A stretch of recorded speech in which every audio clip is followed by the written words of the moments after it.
Quero convidar você para abrir sua Bíblia na segundo livro de Reis, capítulo 5. Nós vamos meditar nessa noite sobre a história de um homem que precisou ser humilhado e quebrado no seu orgulho para reconhecer que só existe um único Deus vivo e verdadeiro. E para quebrar o orgulho deste homem, Deus usou a enfermidade, a doença, para que ele se humilhasse na presença desse Deus. E eu quero meditar com você à luz desse texto sobre o seguinte tema: quando Deus usa a enfermidade, quando a enfermidade é para a glória do Senhor. Segundo Reis, capítulo 5, verso 1 ao verso de número 19. Nós vamos meditar nesse texto, mas eu vou ler apenas o verso que está aí no capítulo 5, verso de número 10. Diz assim a palavra do Senhor: Então Eliseu lhe mandou um mensageiro dizendo: Vai, lava-te 7 vezes no Jordão, e a tua carne será restaurada e ficará limpo. Quero orar com você. Feche seus olhos. Agora é o momento que Deus fala conosco. Peça a Ele que nessa noite Ele fale pela sua palavra. O Espírito Santo ilumine o seu coração. Pai, nós pedimos tua misericórdia. Que nessa noite o Senhor venha falar ao nosso coração, através da sua palavra. Que o Senhor venha trabalhar no nosso coração, nos quebrantar diante de ti, para reconhecermos o quanto nós precisamos do Senhor. Reconhecermos que só o Senhor é Deus, e que a nossa vida deve ser unicamente para a tua glória. Fala, Pai, ao nosso coração agora, em nome de Jesus. Amém. Esse texto fala a respeito da história de um homem que precisou ser quebrantado por Deus, no seu orgulho, em sua arrogância. Deus usou caminhos, e Deus usa o caminho do sofrimento para trabalhar no coração do homem, para derrubar as suas resistências, para curvar o seu orgulho e a sua própria altivez. O sofrimento humano, ele tem um propósito divino. E esse texto mostra para nós como que o Senhor usa o sofrimento e uma enfermidade para transformar o coração de um homem. Eu gosto muito da frase de C.S. Lewis, quando ele diz que Deus, Ele sussurra em nossos ouvidos através dos prazeres, mas Ele grita no sofrimento. O sofrimento é o megafone de Deus para acordar os homens que estão dormindo. E esse texto nos ensina a respeito da história deste homem chamado Naamã. Eu quero primeiro olhar com você para esse texto e nós vermos quem era este homem. Quem era Naamã? A primeira informação que nós temos é que Naamã era um homem de projeção. Era um homem muito importante. O texto, no verso de número 1, nos diz: Naamã, comandante do exército do rei da Síria, era grande homem diante do seu senhor e de muito conceito, porque por ele o Senhor dera vitória à Síria Era ele herói da guerra, porém leproso. Nós temos aqui a descrição de algumas virtudes deste homem, que eu quero destacar. Primeira delas, Naamã era um homem de projeção. O texto fala que ele era comandante de Ben-Hadad, rei da Síria. Ele era um ministro de guerra, o que nós podemos chamar nos nossos dias. Ele era um homem famoso, um homem que tinha e gozava de prestígio político, mas este homem era leproso. Este homem, por causa da sua posição social, ele era orgulhoso e cheio de vaidade. A segunda característica que nós vemos nesse texto é que Naamã era um homem honrado. Ele gozava de uma honra militar. O texto nos fala que ele era grande diante do seu senhor e gozava de grande conceito. Ele era um herói de guerra. Daí vinha a sua fama. Ele era um herói de guerra. Ele era alguém que tinha honra, não somente militar, mas também honra política. Ele era grande diante de seu senhor. Além disso, ele também tinha honra popular. O texto fala que ele tinha muito conceito. Certamente ele andava pelas ruas, ele era reconhecido, ele era o herói, ele era aplaudido, como muitos nos dias de hoje. Vimos agora essa semana, por exemplo, um grande jogador de futebol que faleceu e houve aquela comoção na Argentina, Diego Maradona.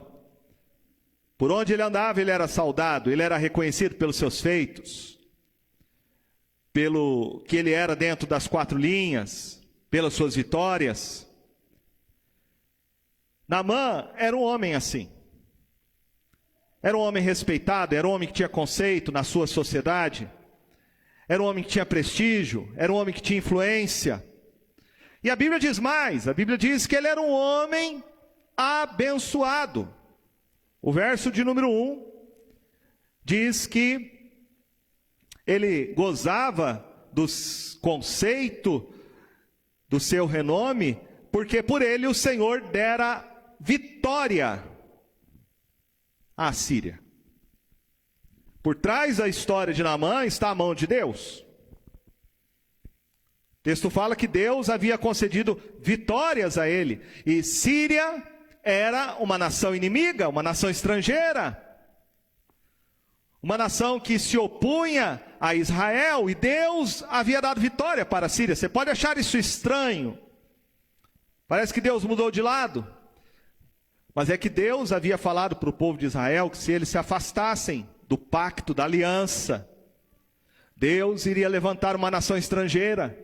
Deus iria levantar inimigos ao redor deles e ia usá-los como disciplina contra o seu próprio povo. Nós lemos a respeito disso em Deuteronômio, capítulo de número 28, onde a palavra de Deus nos diz no verso de número 23 a 25. Os teus céus sobre a tua cabeça serão de bronze, e a terra debaixo de ti será de ferro. Por chuva da tua terra o Senhor te dará pó e cinza. Dos céus descerá sobre ti até que sejas destruído. O Senhor te fará cair diante dos teus inimigos. Por um caminho sairás contra eles, e por 7 caminhos fugirás diante deles. E serás motivo de horror para todos os reinos da terra. Verso 45. Todas essas maldições virão sobre ti, te perseguirão, te alcançarão, até que sejas destruído, porquanto não ouvistes a voz do Senhor teu Deus, para guardares os mandamentos, os estatutos que te ordenou.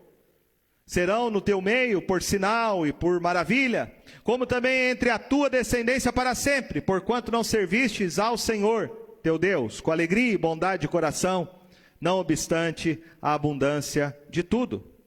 Assim, com fome, com sede, com nudez e com falta de tudo, servirás aos inimigos que o Senhor enviará contra ti.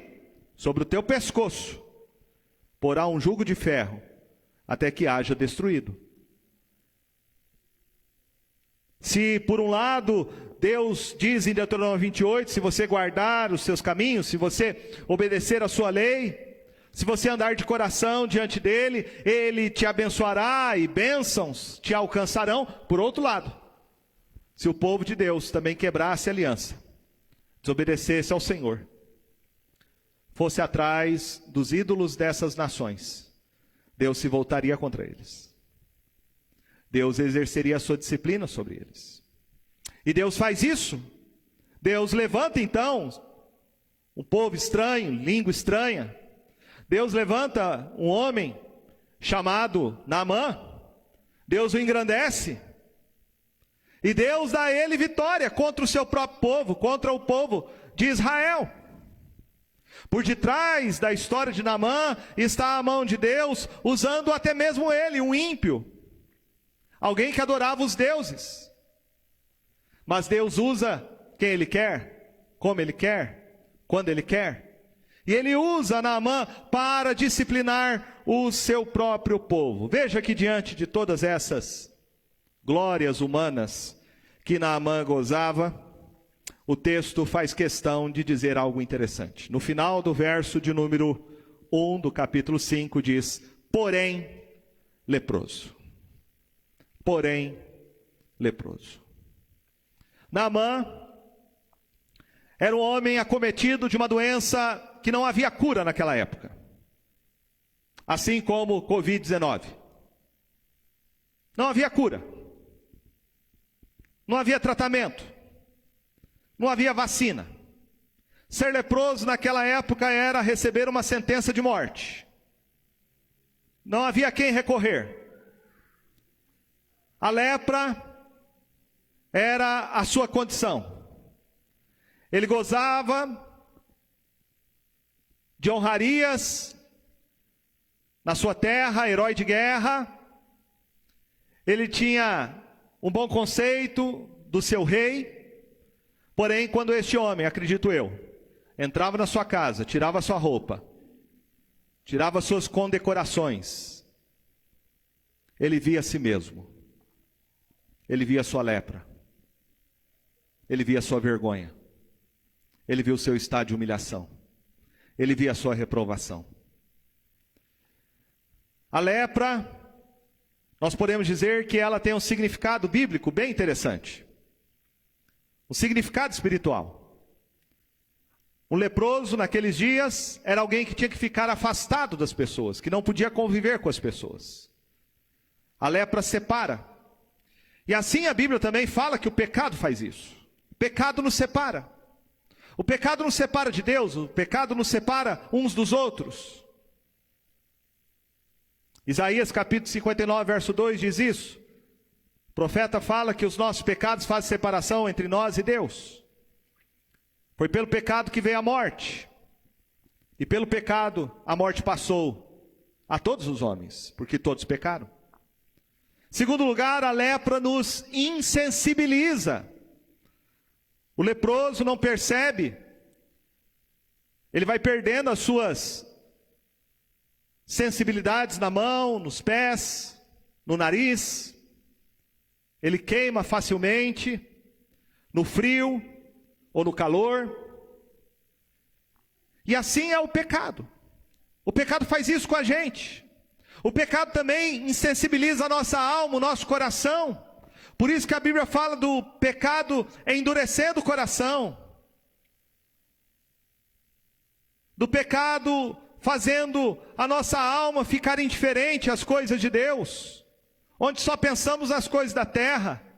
Onde só pensamos nas glórias deste mundo. Onde só nos dedicamos aos prazeres, aos deleites. O pecado faz isso, o pecado endurece o coração do homem, o insensibiliza, assim como a lepra. Em terceiro lugar, a lepra deforma. Hoje, pelo avanço da medicina, Há tratamento para a lepra. Mas antigamente havia os lugares onde ficavam os leprosos, chamado leprosário. E as pessoas iam perdendo seus dedos, iam perdendo seus pés, iam perdendo partes do seu corpo. Porque a lepra, ela ia deformando o corpo. Assim o pecado faz. O pecado também gera consequências. O pecado gera consequências na sua mente. Por isso que a Bíblia fala da mente corrompida pelo pecado, da mente que é distorcida pelo pecado. O homem não entende a Deus, o homem não compreende as coisas de Deus, o homem não discerne as coisas de Deus. O homem, ao invés de adorar a Deus, ele adora a criatura no lugar do Criador. Mas também o pecado não só corrompe a mente, o pecado corrompe também as emoções. A Bíblia fala do pecado corrompendo as emoções, falando das concupiscências da carne, os desejos da carne. Por isso, Paulo, escrevendo Romanos capítulo 1, vai dizer que os homens passam a ter desejos por outros homens. E mulheres passam a ter desejo por outras mulheres. A homossexualidade é pecado. Porque ela é a distorção dos desejos do coração do homem. Onde o homem deveria desejar a mulher e a mulher deveria desejar o homem, mas o pecado corrompe o coração humano. Você passa a ter prazer no pecado. Você passa a ter alegria no pecado. Você passa a ter satisfação pelo pecado. Por isso que a gente peca, porque a gente acha que é bom, e é bom, porque combina com as inclinações pecaminosas do nosso coração. O pecado corrompeu os nossos desejos. Mas o pecado não só corrompeu a mente, não só corrompe as emoções, o pecado escraviza a vontade. O homem é escravo do pecado. O homem nasce no pecado. O homem nasce em trevas espirituais. E Jeremias vai dizer, na sua carta, que assim como o etíope não consegue mudar a cor da sua pele, assim muito menos o leopardo pode mudar as suas manchas. O homem, estando acostumado a fazer o mal, não pode fazer o bem.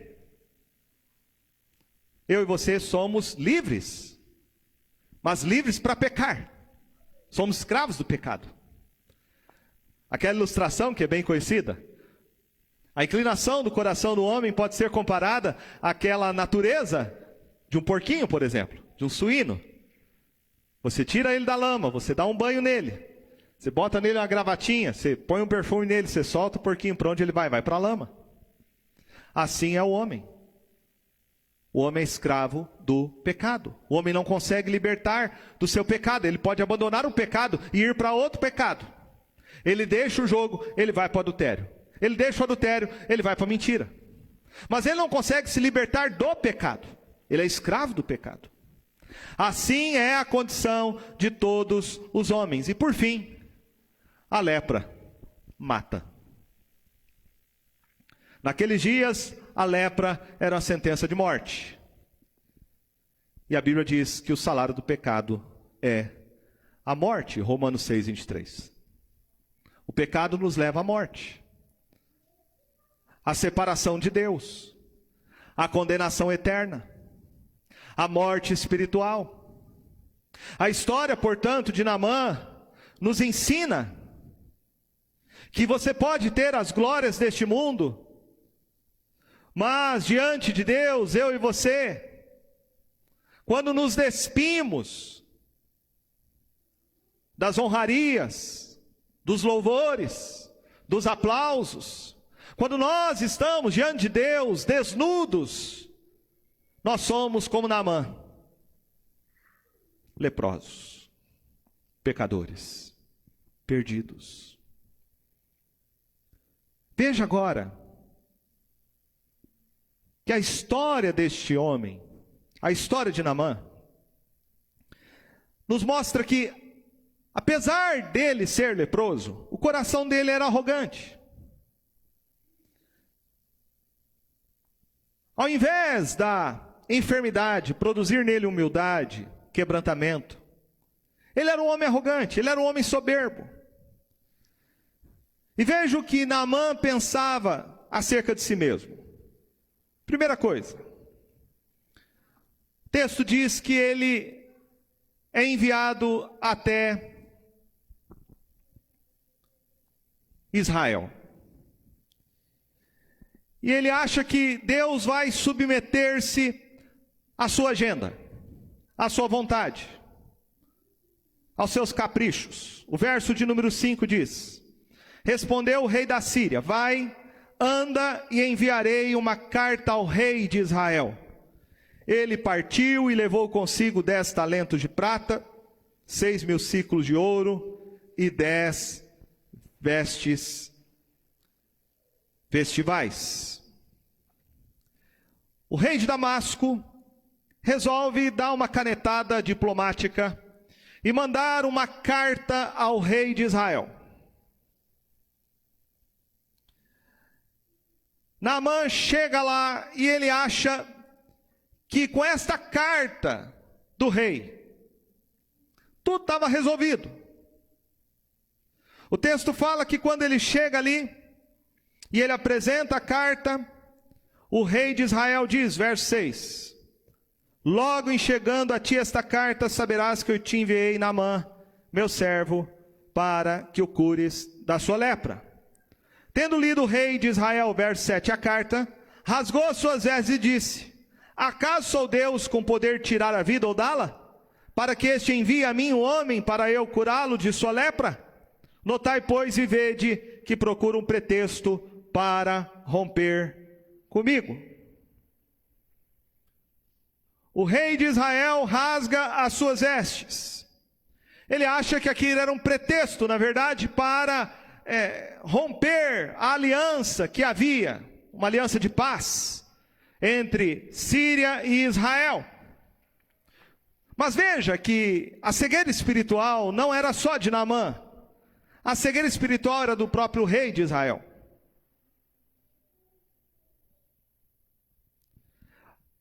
Ele não faz menção aqui, não sei se você percebeu, de que Deus poderia curar a lepra de Naamã. Mas a sua atitude é de indignação. Ele diz para Naamã: acaso sou Deus com poder tirar a vida ou dá-la, para que este envie a mim um homem para eu curá-lo? Ele estava tão cego espiritual, a nação estava tão longe, a nação pactual, o povo de Deus, longe do Senhor. O rei fica desesperado. Ele acha que agora é um pretexto para que rompesse o acordo de paz e iniciasse mais uma guerra. Mas na cabeça de Naamã, ele achava que ele poderia comprar a bênção da sua cura por causa do que ele havia levado, por causa do seu dinheiro.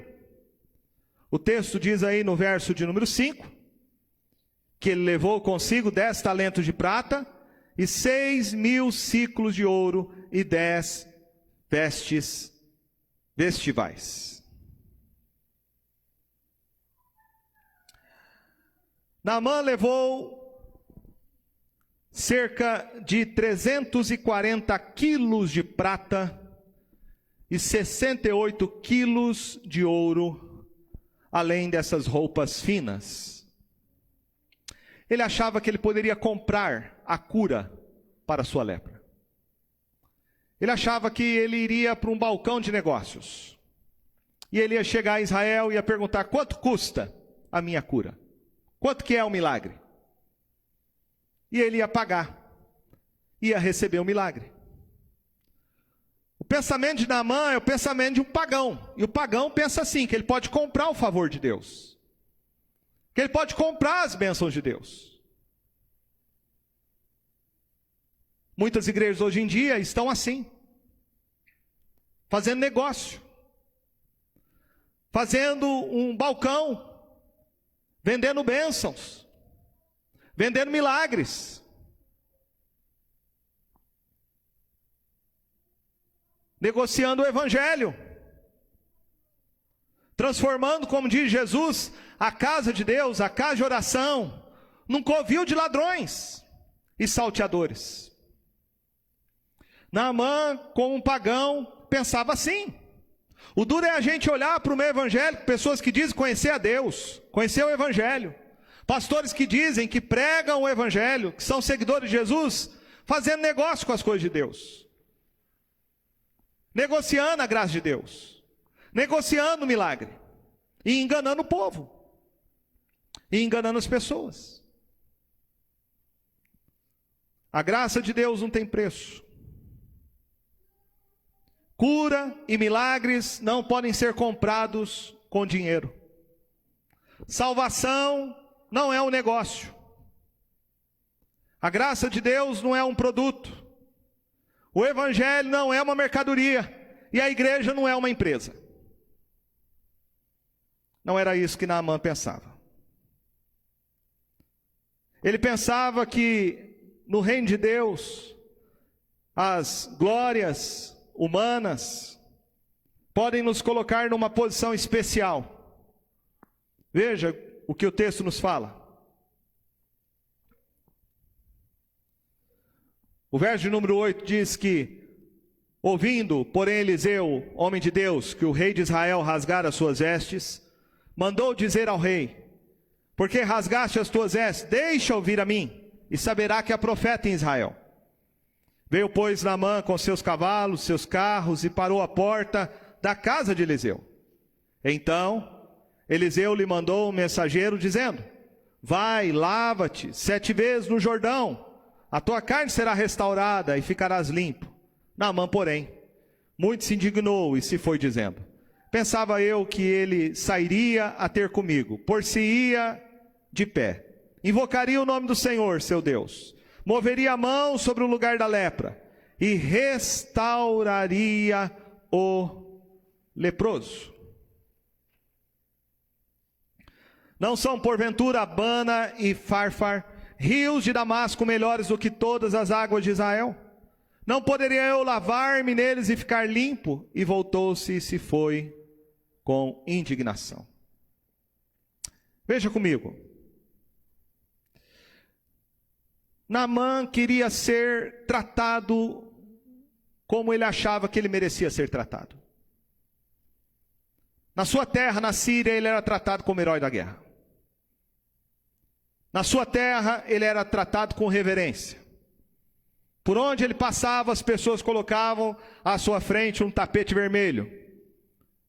Ele estava acostumado com afagos e honrarias humanas. Mas o profeta Eliseu precisava tratar do coração e do ego inchado deste homem. Veja que o texto fala que quando ele chegou com a sua comitiva à porta da casa do profeta Eliseu, o texto nos diz que o profeta não saiu de casa para recebê-lo, mas mandou um recado. O profeta não foi bajulá-lo.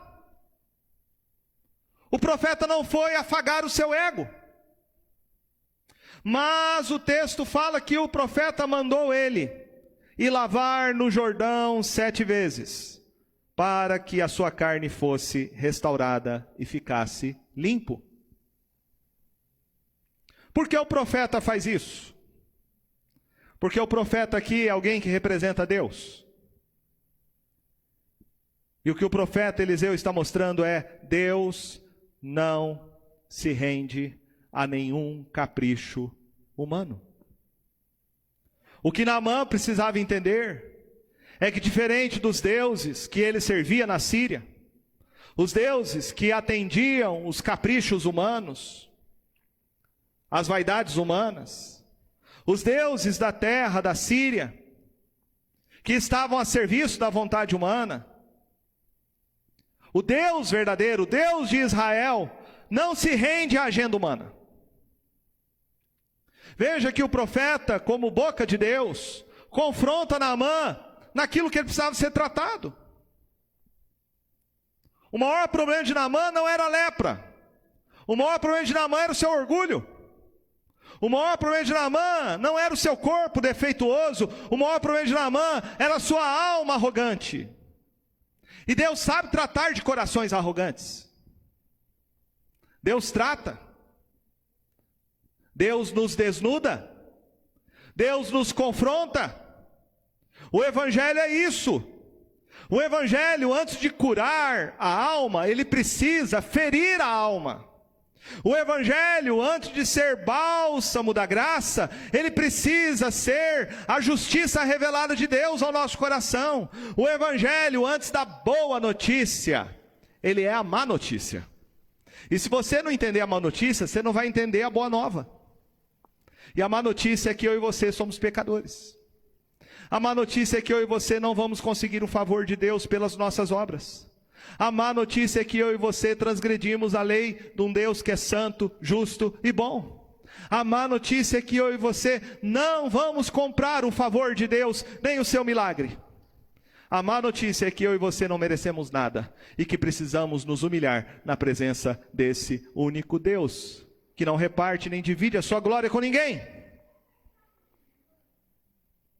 O profeta Daniel diz no capítulo 4, verso 37, que o Senhor humilha aquele que anda na soberba. Esse era o problema de Naamã, comandante do rei da Síria, do seu exército. Ele era um homem arrogante, ele era um homem soberbo, e ele precisava ser tratado por Deus em sua arrogância, em suas pretensões. E é assim, então, que um milagre começa a acontecer. É quando ele se humilha na presença do Senhor. Veja que, primeiro, há uma resistência da parte dele. Quando o profeta fala, olha, vai lá para o Rio Jordão e você vai se lavar 7 vezes. 7 na Bíblia tem uma ideia de completude, de totalidade. Está mostrando que Deus iria fazer um milagre, iria restaurá-lo completamente. Mas havia sua resistência, e a sua resistência era por causa do seu orgulho, e ele diz que lá na terra dele, haviam rios melhores do que o Rio Jordão. Ele ficou indignado. O texto nos fala que os seus oficiais deram aquele afago ao seu ego, chegaram para ele de maneira carinhosa e falaram, meu pai, se te houvesse dito o profeta alguma coisa difícil, acaso não farias? Quanto mais, já que apenas te disse, lava-te e ficarás limpo.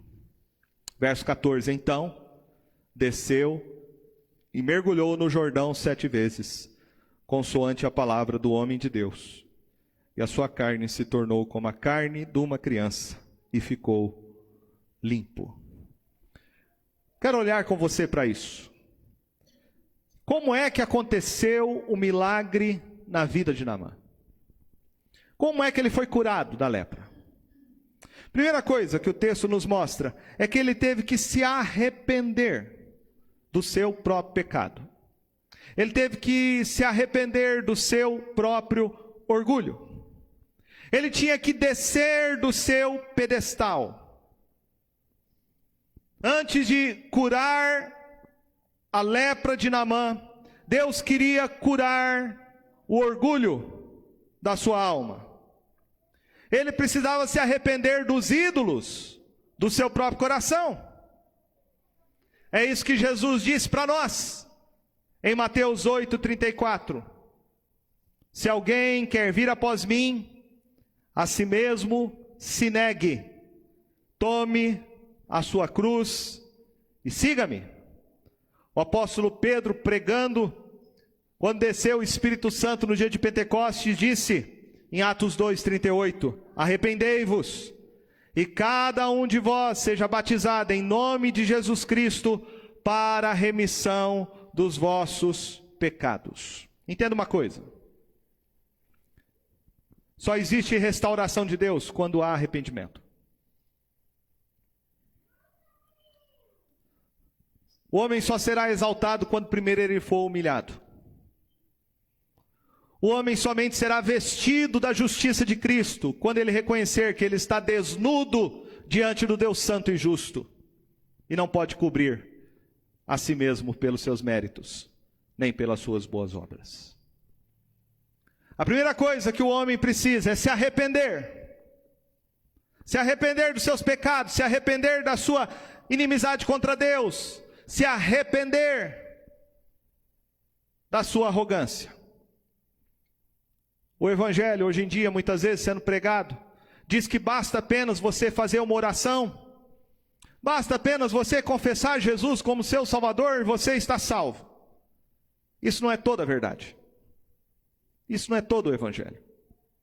O que está faltando hoje em dia ser pregado é que o homem tem que se arrepender. Você não vem para Jesus para ficar do jeito que você veio. Você precisa, para vir para Jesus, dar as costas para o seu pecado. Você precisa sentir o peso do seu pecado. Você precisa se ver como alguém sujo, imundo, leproso, diante de Deus. Você tem que se humilhar diante dele. Você tem que chorar pelo seu pecado. Você tem que sentir-se enojado diante do Deus Santo. Sem arrependimento não há salvação. Sem arrependimento não há perdão de pecados. Sem arrependimento ninguém vai ter Jesus como seu único Senhor e Salvador. Agora veja que arrependimento não é uma coisa só que você faz num único momento da sua vida. Jesus nos chama para uma vida de arrependimento. Por quê? Porque muitas vezes o nosso velho homem vai querer ressuscitar de novo. A soberba, o orgulho, a vaidade. E podemos dizer que há muita vaidade hoje no meio do povo de Deus. Há muita vaidade espiritual. Há muito orgulho denominacional. Nós temos que viver uma vida de arrependimento diante do Senhor. Em segundo lugar, não só ele teve que se arrepender do seu orgulho e da sua arrogância, reconhecer o seu pecado, mas ele teve que confiar. O texto diz que ele desceu e mergulhou no Jordão 7 vezes, aí o texto fala, consoante a palavra do homem de Deus. Ele teve que fazer as coisas do jeito de Deus, conforme o profeta Eliseu havia falado. Ele que estava acostumado a dar ordens, ele que era um general de guerra. As pessoas lhe obedeciam, batiam continência para ele. Mas agora ele, diante do Rei dos reis, do Senhor dos senhores, do Deus vivo e verdadeiro, ele tem que se curvar, ele tem que bater continência, ele tem que obedecer. E o texto fala que ele obedeceu consoante, de acordo com a palavra do profeta Eliseu. O que é isso? Isso é fé. Então nós temos aqui 2 elementos importantes que Jesus vai nos ensinar nos evangelhos. Que para alguém entrar no reino de Deus, para alguém ser salvo, precisa dessas 2 coisas. Elas são 2 lados da mesma moeda: arrependimento e fé. Você dá as costas. Arrependimento é dar as costas. É fazer uma conversão. Daí a ideia de arrependimento, conversão. É você mudar o sentido da sua vida. É você estar andando por esse caminho e você dá as costas agora ao pecado. E quando você vira de costas para o pecado, você tem que agarrar em alguma coisa. E esse agarrar em alguma coisa é confiar em Jesus como seu único e suficiente Salvador. Foi isso que Naamã fez. Ele confiou na palavra. E o texto diz que ele, confiando unicamente na palavra do profeta Eliseu, ele mergulhou 7 vezes no rio Jordão. Porque fé é obedecer. A fé sem obras é morta. A verdadeira fé em Cristo leva você a uma vida de obediência. E ele obedece. Ele faz o que o profeta manda ele fazer por ordem divina. E ele então, ao mergulhar no rio Jordão 7 vezes, quando ele sai do rio Jordão, diz o texto, a sua carne se tornou como a carne de uma criança e ele ficou limpo. Houve uma obra da graça de Deus na vida de Naamã. Alguns dizem que o rio Jordão aqui simboliza o sangue de Cristo. Eu creio que é uma boa aplicação.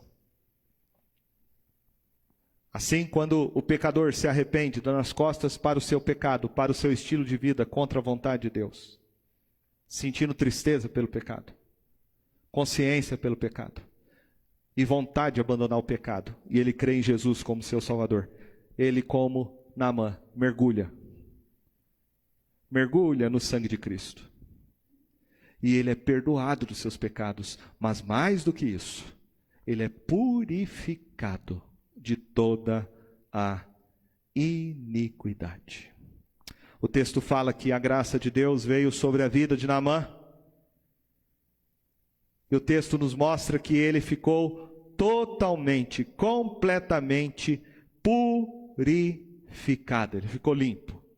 A pele dele passou por uma transformação da graça de Deus, por um milagre divino, e ele passou a ter a pele, diz o texto, a carne de uma criança recém-nascida, sem as manchas da lepra, sem as feridas da lepra, sem as úlceras da lepra. Deus curou ele, Deus restaurou ele, e essa restauração simboliza o que Deus faz com todo homem que se arrepende do seu pecado e crê em Jesus. O texto diz em 1 João 1,7 que o sangue de Jesus, seu Filho, nos purifica de todo o pecado. Ele nos perdoa, porque o sangue de Cristo é o pagamento diante do Deus Santo e justo pela nossa dívida, pelos nossos pecados, onde o seu sangue é o recibo a Deus Pai, satisfazendo a tua justiça e cancelando os nossos pecados. Mas o sangue de Cristo também hoje nos purifica, nos torna puros, nos torna limpos diante de Deus. Liberta o homem, não só da culpa, mas purifica ele para viver uma vida de santidade, através unicamente do sangue de Jesus. Mas veja que esse milagre na vida de Naamã mudou completamente a sua vida. E o texto nos fala que ele abandonou os falsos ídolos da terra da Síria, que ele servia e adorava.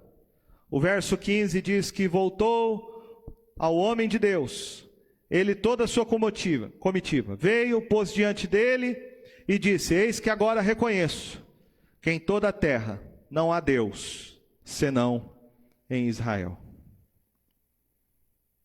Naamã reconheceu que todos os ídolos que ele adoravam eram ídolos vãos, obras de mãos humanas.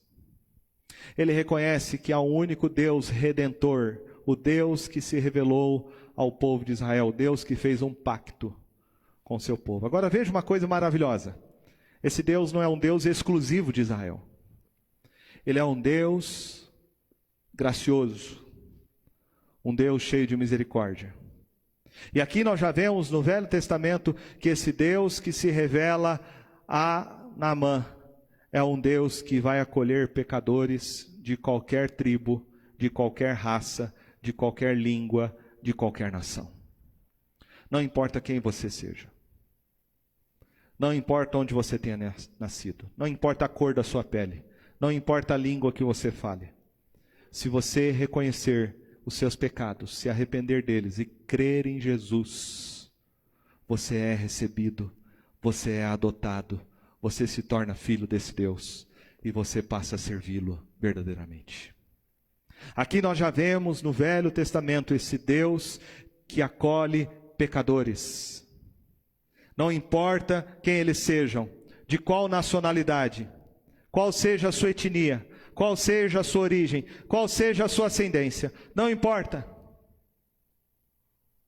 Naamã se rende ao único Deus vivo e verdadeiro. Ele desiste de todas as crenças pagãs, ele abre mão das suas convicções antigas e ele reconhece que não há outro redentor senão o Deus que se revelou a Israel, como diz Pedro em Atos 4:12, que não há nenhum outro nome abaixo do céu que importa que sejamos salvos, nem no céu, nem na terra, nem debaixo das águas.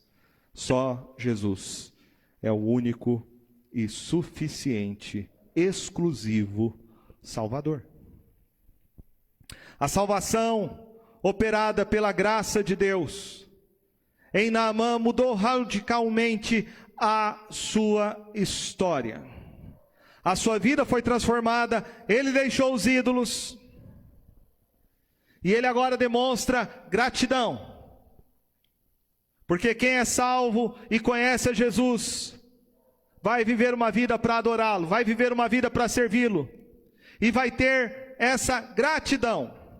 Veja que ele é novo na fé, ele tem uma fé ainda meio deficiente, e ele acha que ele pode pagar pelo favor de Deus. Por isso o texto fala que ele chega até o profeta e diz: peço que aceites um presente do teu servo. Verso 16, porém ele disse, o profeta: tão certo como vive o Senhor, em cuja presença estou, não aceitarei. Estou com ele para que o aceitasse, mas ele recusou. Quem sabe hoje em dia, alguns pastores por aí, os profetas dos tempos modernos, aceitariam o presente de Naamã. Mas o profeta Eliseu não. É um homem de Deus. Ele sabe que Deus não negocia sua bênção, Deus não negocia sua graça, ele não tira proveito do milagre de Deus. Ele sabe que a glória pertence somente a Deus. Ele não busca e não serve a Deus por nenhum benefício pessoal. O que Deus faz, o profeta entende, Deus faz para a sua própria glória. Mas o texto nos diz que havia um seminarista, um discípulo do profeta Eliseu. O nome dele era Geazi. E o texto vai dizer logo em seguida,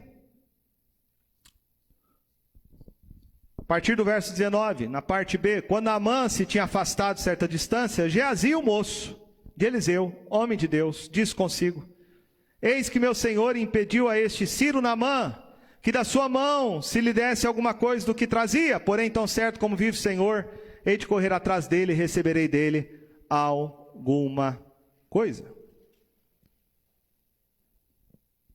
Aí o verso de número 25 diz que Geazi recebeu, enfim, de Naamã, e voltando, o profeta Eliseu lhe confrontou. Verso 25. Ele, porém, entrou e se pôs diante de seu senhor. Perguntou-lhe Eliseu: de onde vem, Geazi? Respondeu ele: teu servo não foi a parte alguma. Porém ele disse: porventura não foi contigo em espírito, quando aquele homem voltou do seu carro a encontrar-te? Era isso ocasião para tomares prata e para tomares vestes, olivais e vinhas, ovelhas e bois, servos e servas? Portanto a lepra de Naamã se pegará a ti e à tua descendência para sempre. Então saiu de diante dele leproso, branco como a neve. O apóstolo Paulo, meus irmãos, escrevendo aos Gálatas, capítulo de número 1, verso de número 8, ele diz: mas ainda que vós, ou mesmo o anjo vindo do céu, vos pregue evangelho que vá além do que vos temos pregado, seja anátema. Assim como já dissemos, e agora repito, se alguém vos prega evangelho que vá além daquele que recebestes, seja anátema. O evangelho, a boa nova, é o que Jesus fez por mim, o que Jesus fez por você e que nós não merecemos. É graça. Graça é favor imerecido. Jesus fez tudo por mim, pagou a nossa dívida, satisfez a justiça de Deus, e através dele, pela fé, nós somos aceitos pelo Pai graciosamente. Quem corrompe a essência do evangelho, quem negocia o evangelho, quem faz do evangelho um balcão de negócios, é anátema. Anátema significa amaldiçoado por Deus. E é isso que acontece na vida de Geazi. Ele é amaldiçoado por Deus, porque para Deus não importa quem você seja. Você pode ser discípulo do profeta Eliseu, mas se você corromper o evangelho, Deus não tem compromisso com você, Ele tem compromisso com a palavra dEle. Ele tem compromisso com o evangelho que Ele nos deu. E aquele que corrompe o evangelho traz sobre si o juízo de Deus. O que esse texto quer nos ensinar, meus irmãos?